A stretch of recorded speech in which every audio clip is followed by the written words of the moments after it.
اعوذ باللہ من الشیطان الرجیم بسم اللہ الرحمن الرحیم الحمد للہ رب العالمین والصلاة والسلام علی اشرف الانبیاء والمرسلین وآلہ الطیبین الطاہرین اعوذ باللہ من الشیطان الرجیم القیا فی جہنم کل کفار عنید مناع للخیر معتد مریب الذي جعل مع الله إلها آخر فألقياه في العذاب الشديد۔ حکم ہوگا تم دونوں فرشتے عناد رکھنے والے کافر کو جہنم میں ڈال دو، خیر کو روکنے والے، حد سے تجاوز کرنے والے، شبہے میں رہنے والے کو، جو اللہ کے ساتھ کسی دوسرے کو معبود بناتا تھا، پھر تم دونوں اسے سخت عذاب میں ڈال دو۔ وہی فرشتے جو دنیا میں ان کے اعمال کی تدوین اور ترتیب کے اوپر معمور تھے، ان دونوں کو قیامت کے دن یہ حکم ملے گا کہ اس کو جہنم میں ڈال دو۔ ان کے جرائم کا ذکر ہے۔ ان کے جرائم کیا تھا کہ وہ عناد رکھنے والا تھا، وہ ناشکرے تھے، اور وہ عمل خیر سے روکتے تھے، اور تعدی تجاوز کرتے تھے، اور لوگوں میں شک و شبہ ڈالتے تھے، اللہ کے ساتھ کسی اور کو معبود بناتے تھے۔ یہ ان کے جرائم ہیں، اور اس جرائم کے سلسلے میں پچھلے درس میں نے ذکر کیا تھا، جو مناع للخیر ہے، جو خیر سے روکنے والا۔ ایسا ایک شخص جو ہے وہ نماز کے خلاف بات کرتا ہے۔ نماز جو اللہ کی بندگی ہے، جو دین کا ستون ہے، الصلاۃ عمود الدین، نماز دین کا ستون ہے۔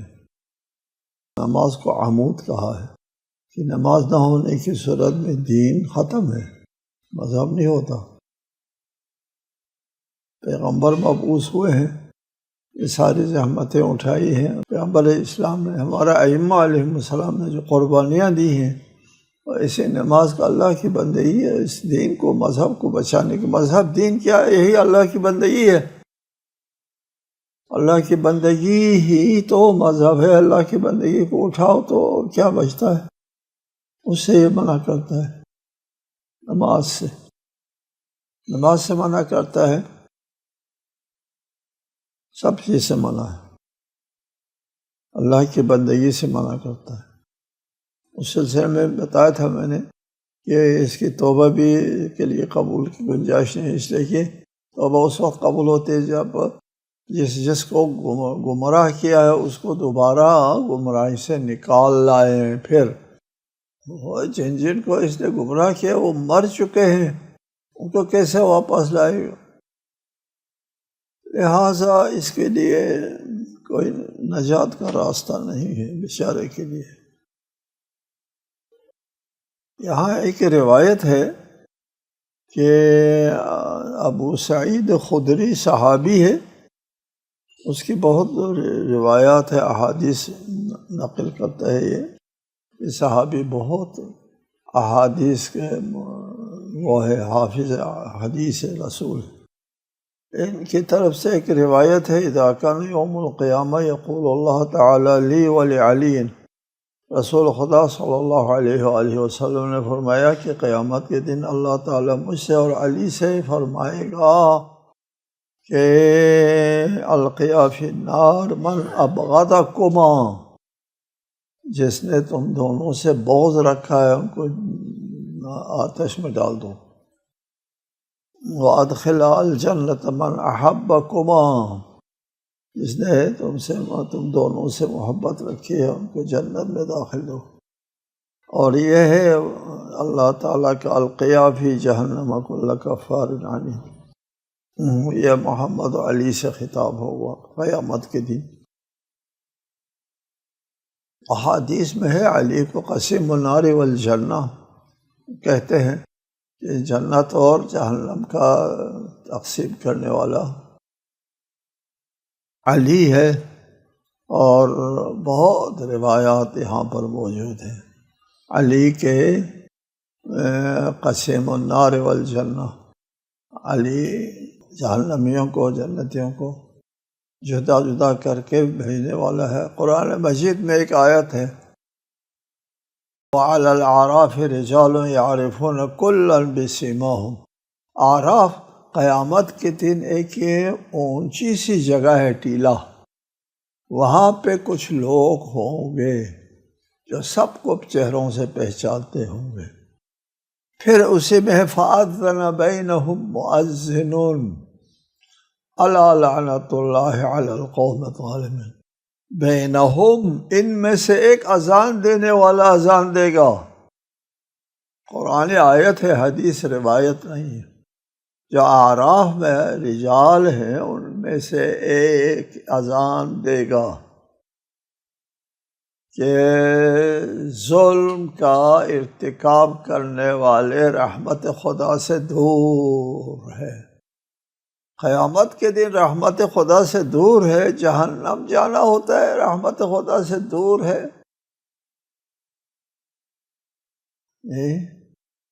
علی فرماتے ہیں، شیعہ سنی کی مجھے روایت ہے، متفقہ روایت ہے، انا ذالک المؤذن، میں وہ مؤذن ہوں جو اعراف میں قیامت کے دن جو اذان دے گا، اعلان کرے گا، اعلان الا لعنۃ اللہ علی القوم الظالمین، اعلان کرے گا، فأذن بینہم، اعلان کرے گا، انا المؤذن فی الدنیا وانا المؤذن فی الآخرہ، میں دنیا میں بھی مؤذن ہوں۔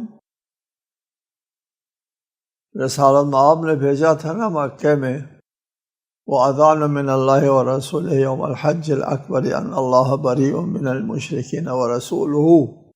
یہ مشرکین کو آج کے بعد ادھر مکہ میں داخلے کی اجازت نہیں ہے، وہ نہیں آ سکتے۔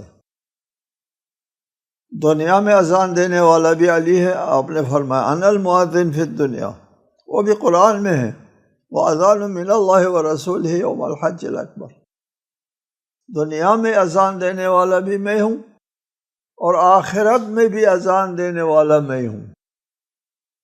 انا المؤذن فی الدنیا وانا المؤذن فی الآخرہ، سبحان اللہ۔ لہذا علی قسیم النار والجنہ ہے۔ علی کو ماننے والے، علی کا ماننے والے، سمجھیں گے؟ توجہ دے رہے ہیں سامعین؟ توجہ دے، علی کا ماننے والے، علی کو ماننے والے، علی کا ماننے والے۔ اٹھاؤ نہج البلاغہ، پرکھو اپنے آپ کو کہ تو علی کا مانتا ہے، علی نے جو کچھ فرمایا ہے اس کو مانتا ہے، تو اس پر عمل کرتا ہے۔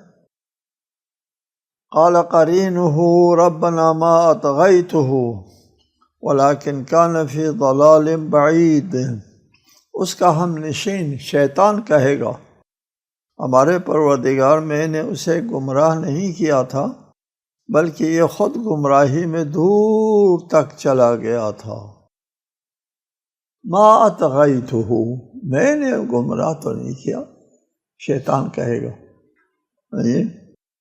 شیطان کا بس تو نہیں چلتا انسان کے اوپر، وہ مجبور نہیں کر سکتا، دعوت دیتا ہے وہ، رحمان بھی دعوت دیتا ہے، مجبور نہیں کرتا، شیطان بھی دعوت دیتا ہے، مجبور نہیں کر سکتا، شیطان تو کر بھی نہیں سکتا، رحمان کرتا نہیں ہے، مجبور۔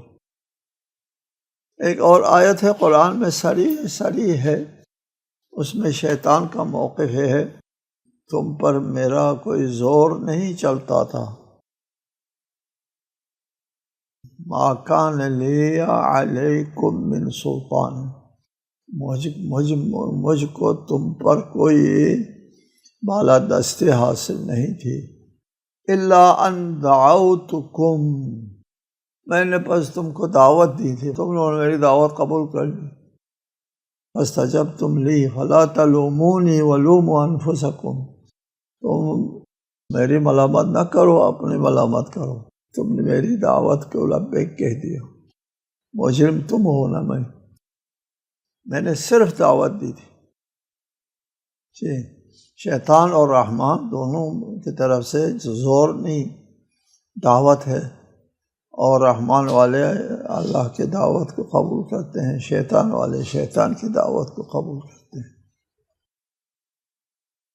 قال لا تختصموا لدي وقد قدمت إليكم بالوعيد ما يبدل القول لدي وما أنا بظلام للعبید، اللہ فرمائے گا میرے سامنے جھگڑا نہ کرو، اور میں نے تمہیں پہلے ہی برے انجام سے باخبر کر دیا تھا، میرے ہاں بات بدلتی نہیں ہے، اور نہ ہی میں اپنے بندوں پر ظلم کرنے والا ہوں۔ یہ اللہ تعالیٰ کا ارشاد ہوتا ہے قیامت کے دن، کافروں سے کہے گا اللہ تعالیٰ کہ میرے سامنے جھگڑا کرنے کا کوئی فائدہ نہیں ہے، میں نے دنیا میں تم کو یہ سب کچھ بتا دیا تھا انبیاء کے ذریعے، تم نے میرے انبیاء کو جھٹلا دیا، ان کا مذاق اڑایا، ان کو مجنون کہا، ان کو کذاب کہا، کیا کچھ نہیں کہا۔ وَقَدْ قَدَّمْتُ إِلَيْكُمْ بِالْوَعِيدِ، تم کو برے انجام سے باخبر کر دیا تھا، مَا يُبَدَّلُ الْقَوْلُ لَدَيَّ، اور اب میرے سامنے جھگڑا وگڑا کر کے کوئی فائدہ نہیں ہے، یہاں تو کوئی فیصلے میں تبدیلی نہیں آئے گی، قیامت کے دن اٹل فیصلے ہونے، قیامت میں اٹل فیصلہ کا مقابلہ کرنا ہوتا ہے، اللہ تعالیٰ کے ناقابل تنسیخ فیصلے کا مقابلہ کرنا ہوتا ہے قیامت کے دن۔ جی، کافر کے بارے میں، کفار کے بارے میں کوئی اس میں کسی قسم کی نظر ثانی نہیں ہے، مومنین کے لیے ہوتا ہے، ان کے گناہ زیادہ ہے اور ان کی شفاعت چلتی ہے، اللہ تعالیٰ شفاعت قبول کرتا ہے، لیکن ان کے لیے ما یبدل القول لدی، یہاں کسی قسم کی تبدیلی، کوئی سفارش، کوئی شفاعت، کوئی فائدہ نہیں، جھگڑا کرو کوئی کیا فائدہ ہے۔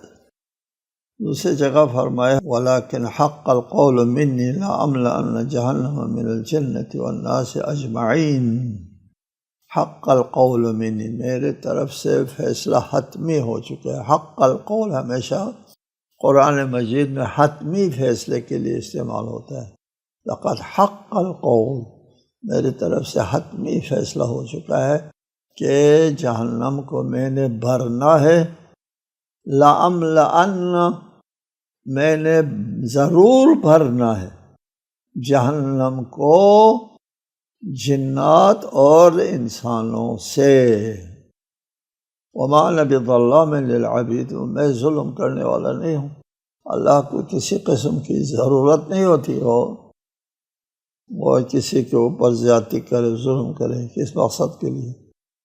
اللہ کو کسی چیز کی ضرورت پیش نہیں آتی، اللہ ظلم نہیں کرتا۔ ہمارا اصول دین میں عقیدہ ہے کہ اللہ تعالیٰ عادل ہے، اللہ ظلم نہیں کرتا۔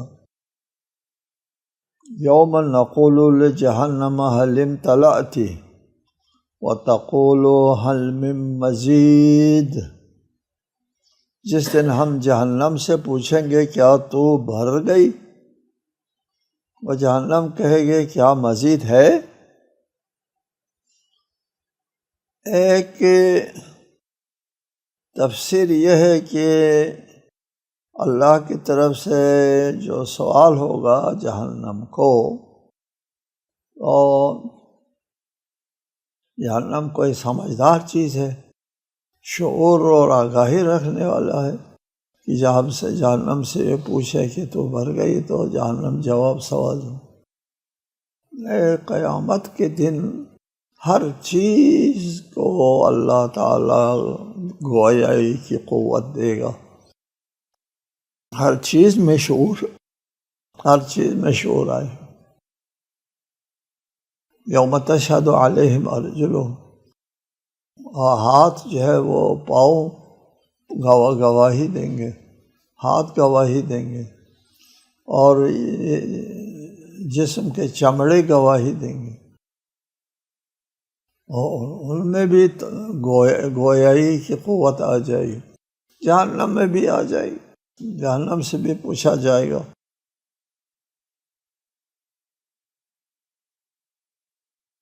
ایک تفسیر یہ ہے حل امتلأتی، کیا تو بھر گئی؟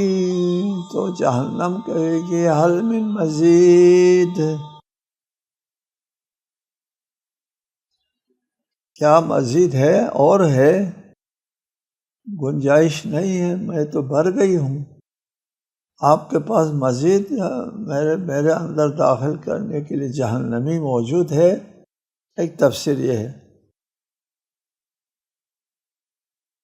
دوسری تفسیر یہ ہے کہ نہیں، ابھی گنجائش ہے، اے اللہ حل من مزید، مزید ہے ڈالو،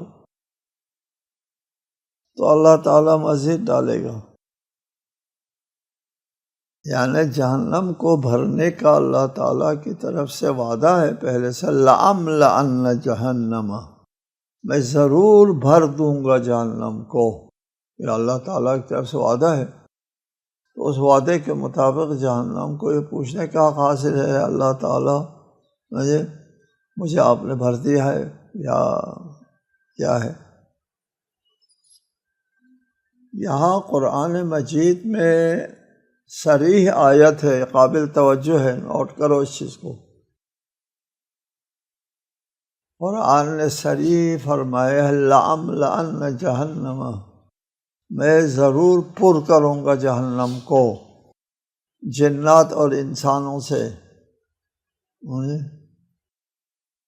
من الجنۃ والناس اجمعین، جنات سے اور انسانوں سے جہنم کو میں ضرور بھر دوں گا، جنات سے اور انسانوں سے بھر دوں گا۔ تو آپ کہیں گے اس پہ کیوں زور دے رہے ہیں آپ؟ جنات سے اور انسانوں سے جہنم کو بھر دینے کا اللہ کی طرف سے وعدہ ہے، اس پر کیوں زور دے رہے ہیں؟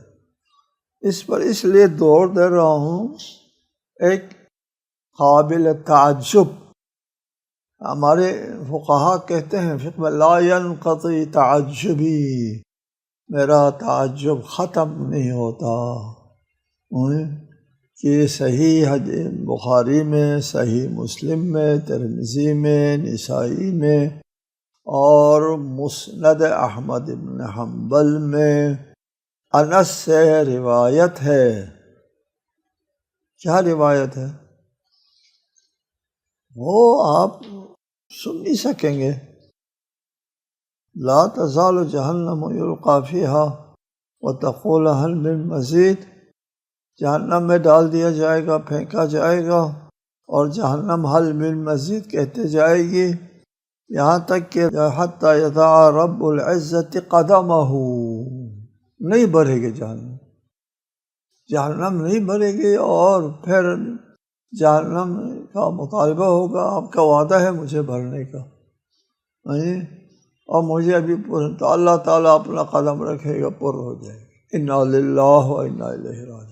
اللہ اول تو اللہ تعالیٰ کے لیے کوئی قدم،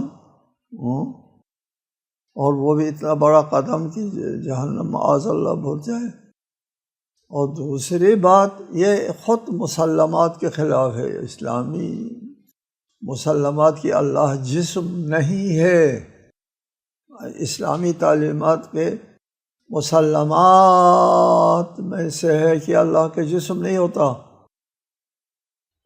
کہ اللہ کو کوئی قدم ہو، اور معاذ اللہ اس کو بھی جہنم میں ڈال دیں۔ دوسری بات میں نے پہلے کہا تھا لَأَمْلَأَنَّ جَهَنَّمَ مِنَ الْجِنَّةِ وَالنَّاسِ اجمعین، اللہ نے تو وعدہ کیا ہے جنات سے اور لوگوں سے جہنم کو بھر دے گا، نہ اپنے قدم سے بھر دے گا۔ یہ آیت قرآن کے صریح خلاف، مسلمات اسلام کے صریح خلاف، عقل و خرد کے صحیح خلاف ہے۔ کسی طالب علم سے پوچھا، کہتے ہیں سعودی عرب میں یا کہیں، بما تعرف ربک، تو اپنے رب کو کس بات سے پہچانے گا؟ تو اس طالب نے کہا برجلہ المحروق،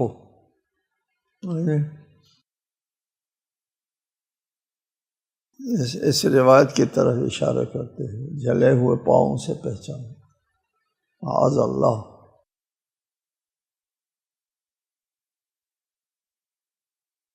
اس لیے ہمارا موقف یہ ہوتا ہے، ہمارا موقف کہ کوئی بھی کتاب، کوئی بھی حدیث حرف آخر نہیں ہے، قابل بحث ہے، قابل اعادہ نظر ہے۔ اس لیے کہ ہمارا اصول کافی چار کتابیں ہیں ہماری،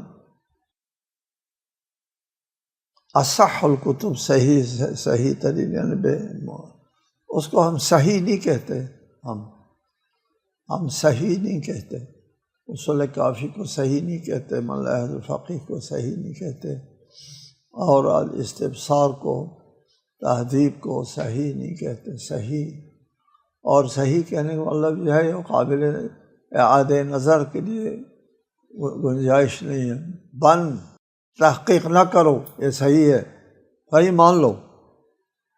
کوئی اس قسم میں دماغوں کے اوپر صلاحیت اور تحقیقات کے اوپر جو ہے وہ قطعاً نہیں ہے۔ اسی طرح اجتہاد کا دروازہ بھی کھلا ہے، ہمارے ہاں اجتہاد کا دروازہ کھلا ہے، قطعاً نہیں ہے، اجتہاد کر سکتے ہیں، بحث کر سکتے ہیں، اور احادیث کے اوپر بھی قطعاً نہیں ہے کہ ان کو صحیح مان لو، خواہ مخواہ صحیح مان لو۔ ہم نہیں مانتے، اس حدیث کو صحیح نہیں مانتے جی۔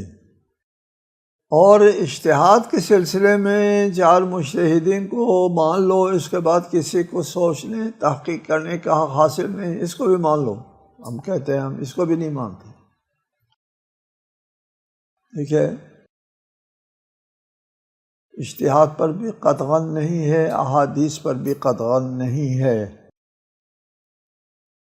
بات کیا ہے، ایک بات نوٹ کرو، بات یہ ہے کہ ہمارا مذہب جو ہے وہ بنی امیہ کے چینل سے نہیں گزرا۔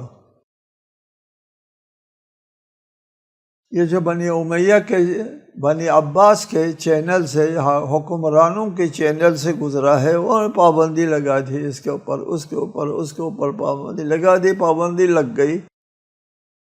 وہ پابندی لگاتے ہیں تو ادھر پابندی لگتی ہے، ہمارے ہاں پابندی نہیں لگتی، اس لیے کہ ہم اس ذات میں نہیں ہیں جی۔ یہ جو بنی امیہ اور بنی عباس کے حکمرانوں کے ذات میں نہیں رہا ہے ہمارا مذہب، اہل بیت کا مذہب، ہمارا مذہب یعنی اہل بیت کا مذہب، ان لوگوں کے، یہ جو حکمران لوگ ہیں ان کے ذات میں نہیں رہا جی۔ آپ کے ہاں اہل سنت کے ہاں بھی تو واضح ہے نا کہ معاویہ کے دور کے بعد خلافت ختم ہو گئی ہے، ملوکیت آ گئی ہے۔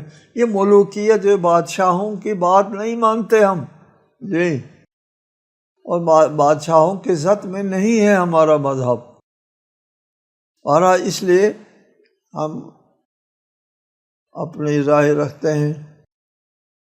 بہرحال وَأُزْلِفَتِ الْجَنَّةُ لِلْمُتَّقِينَ غَيْرَ بَعِيدٍ، اور جنت پرہیزگاروں کے لیے قریب کر دی جائے گی، وہ دور نہ ہوگی۔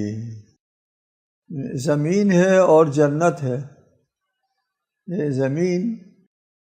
یہ زمین اور جنت آسمانوں میں ہے، اور اتنا دور ہے اور روشنی کے رفتار سے سفر کرنے والوں کے اوپر جو اتنا سال، اور قیامت کے دن حشر میں حساب کتاب ہوگا، اور حساب کتاب سے فارغ ہونے کے بعد جنت جانے والے لوگوں کے لیے بشارت دی جائے گی، جاؤ جنت۔ یہ کرۂ ارض سے ہو جنت کیسے جائیں گے؟ یہ اتنا دور، اتنی بڑی مسافت ہے، کیسے جائیں گے؟ جواب یہ ہے کہ قیامت کا مطلب ہے ایک دوسری دنیا، دوسرا عالم، دوسرا نظام تکوین، نظام ہی دوسرا ہوگا وہاں۔ یہ جو موجودہ نظام ہے یہ اجرام سماوی ہے، یہ کہکشائیں ہیں، اور یہ سورج اور چاند اور زمین وغیرہ کا جو نظام ہے یہ ایک پہلے سور سے ختم ہو جائے گا۔ یوم نطوی السماء کطی السجل للکتب، لپیٹ دیا جائے گا، ختم۔ اور پھر قیامت کے دن ایک نئی دنیا، نیا عالم وجود میں آئے گا۔ اس نئے عالم کے اپنے قانون ہوں گے، اپنا نظام تکوینی ہوگے۔ اس نظام تکوینی میں مسافت وغیرہ کا مسئلہ جو اس وقت اس نظام میں درپیش ہے وہ نہیں ہوگا ادھر۔ وہاں تو ازلفت الجنت للمتقین، یہ نہیں فرمایا کہ متقین کو جنت کے نزدیک کیا جائے گا، بلکہ کہا جنت کو متقین کے نزدیک کیا جائے گا۔ جنت استقبال کے لیے آپ کے خدمت میں تشریف لائے گی۔ کیا بات ہے جی، غیر بعید، دیکھو کوئی دوری نہیں ہوگی، کوئی درمیان میں فاصلہ نہیں ہوگا۔ هذا ما توعدون لكل اواب حفیظ من خشی الرحمن بالغیب وجاء بقلب منیب۔ یہ وہی ہے جس کا تم سے وعدہ کیا جاتا تھا، یہ جنت وہی ہے ہر اس شخص کے لیے جو توبہ کرنے والا، حدود الہی کی محافظت کرنے والا ہو، جو بن دیکھے رحمان سے ڈرتا ہو، اور مقرر رجوع کرنے والا دل لے کر آیا ہو۔ وجاء بقلب منیب، یہ جنت ان لوگوں کے لیے ہے جو اواب حفیظ، اواب ہے اور حفیظ ہے، جی اللہ کی طرف بار بار رجوع کرنے والا۔ جی ویسے تو اللہ فاذکروا اللہ کثیرا، اللہ کو کثرت سے یاد کرو۔ اواب رجوع کرنے والا، کسی عمل کے لیے، کسی کام کے لیے کثیر کا لفظ نہیں کہا ہے، لیکن ذکر خدا کے لیے کثیر کا لفظ استعمال کیا، چونکہ یہ آپ اٹھتے بیٹھتے چلتے پھرتے ہر وقت اللہ کو یاد کر سکتے ہیں۔ باقی آئندہ انشاءاللہ۔ والسلام علیکم ورحمۃ اللہ۔